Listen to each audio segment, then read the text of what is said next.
Fethullah Bayır Fen Lisesi'nde TÜBİTAK Bilim Fuarı açıldı. Yaklaşık 40 eserin teşhiri yapılan fuar açılışına Kaymakam Muzaffer Başıbüyük, Garnizon ve Jandarma Komutanı Mustafa Özdemir, kamu kurum amirleri ve okul müdürleri katıldı. Fuar açılışı Kaymakam Başıbüyük ve protokol tarafından yapıldı. Açılış sonrası davetliler fuarı gezerek öğrencilerden projeler hakkında bilgi aldılar.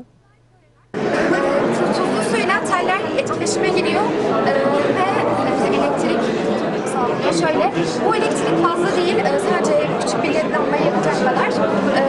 Burada da gaz sensörü, hayatımda Türkiye'de birçok soba zehirlenmeleri oluyor. Sensörler sadece gazı algılıyor, havayı temizlemiyor. Böylelikle havayı temizlemediği için zehirlenmeler gerçekleşebiliyor. Biz de fan ekleyerek havayı temizlemeyi sağladık. Şöyle.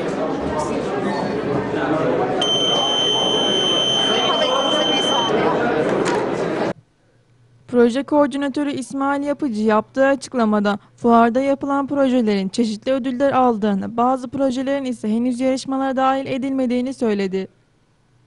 Fuarımız Fethullah Bayır Fen Lisesi'nde şu anda görücüye çıktı, öyle ifade edeyim.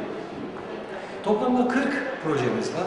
Bizden istenen TÜBİTAK 4006 Bilim Fuarı dolayısıyla 25 tane proje yapmamız gerekiyordu. Fakat biz bunu 40'a çıkardık. Çünkü öğrenciler çok istekliydi. Bu isteklerini biz kırmak istemedik ve 40 projeyi sergiye aldık. Projelerin arasında 6-7 tanesi TÜBİTAK tarafından ödüllü projelerimiz. Uluslararası proje yarışmalarına katıldık şimdiye kadar. Örneğin Uluslararası Genç Bilim Adamları proje yarışmasında jüri özel ödülü alan projemiz var burada şu anda sergide. Daha sonra TÜBİTAK'ın girişim ve girişimcilik adını verdiğimiz bir projesinde sergiye değer bulunmak üzere finale katılan bir projemiz var. Ve 4 tane de ayrıca geçen bu sene 46. TÜBİTAK proje yarışmasına katılan finale kadar ilerleyen projelerimiz var. Onları da sergiledik. Toplamda 40 tane oldu. Aralarında çok nefis olanlar var ama en önemli olan bir şey var. Şu projemizin asıl amacı, bir de global bir amacı var. Yaparak ve yaşayarak öğrenme modelini öğrencilerimize sunmak istedik. Bu projeleri eğer yapabilmek için çocuklar bayağı bir uğraştılar. 1-2 aydır üzerlerinde yoğun bir şekilde çalışıyorlar. Ders materyali üzerinde çok fazla durduk. Yaptığımız projelere atıl duruma gelmesin, yaptığımız projeler bundan sonra kullanılsın diye üretmeye çalıştık. Peki hocam, katılımcılar şu an sergiyi gezdiler ve geziyorlar hala da. Öne çıkan projeler, en çok beğeni kazanan, ilgi çeken projeler nelerdir? Birkaç tane söyleyebilirsek. Tabii ben fizikçi olarak ayrı, bir de genel anlamda ayrı. Çocukların sunumları da burada çok etkili. Süper çantamız var. Biz bunu daha sunmadık. İlk defa burada görücüye çıktı. Bu çantamızı Avrupa yarışmalarında kullanmayı düşünüyoruz. Önemli bir projedir. Çünkü ders materyali üreten bir projedir. Çünkü eğitim sistemi genellikle ders materyali üzerine olan projeleri kabul ediyor.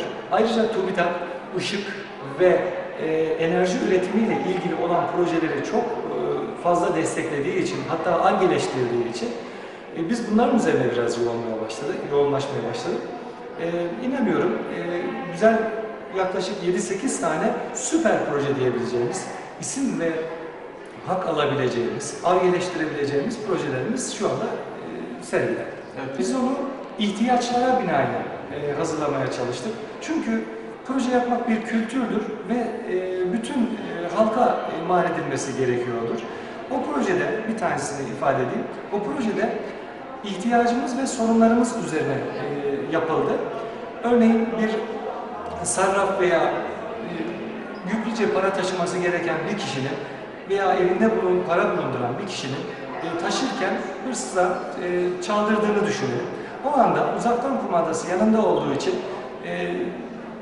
düğmeye bastığı anda etrafa duman saldığından dolayı hırsız kaçış bulamıyor. Hırsıza da zarar vermiyor ama hırsızı mutlaka yakalattırıyor. Amacımız kimseye zarar vermek değil. Çünkü zarar vererek bir yere bir proje yapmak değil. Sesli bir çantanın içinden büyük bir ses çıkıyor. Ayrıca çantanın etrafına duman saldığı için hırsız önünü göremeyip tabii hareket edemiyor. Şimdi şöyle bir şey. Toplu yaşanan yerlerde genellikle insanlar irtibatı kaybediyor. Amacımız oradan çıktı bize. O toplu yaşanan yerlerde örneğin bu plaj olabilir veya insanların yoğun yaşadığı bir park olabilir. O anda anons eden ve herkesin radyosuna belli bir frekansı var, anons ediliyor ve kim o anonsu duyuyorsa yardıma geliyor. Bu şekilde çalışan bir sistem ve onu bir doktor arkadaşımızla birlikte istişare ederek bunu tasarladık ve öğrencimizi de var ettik.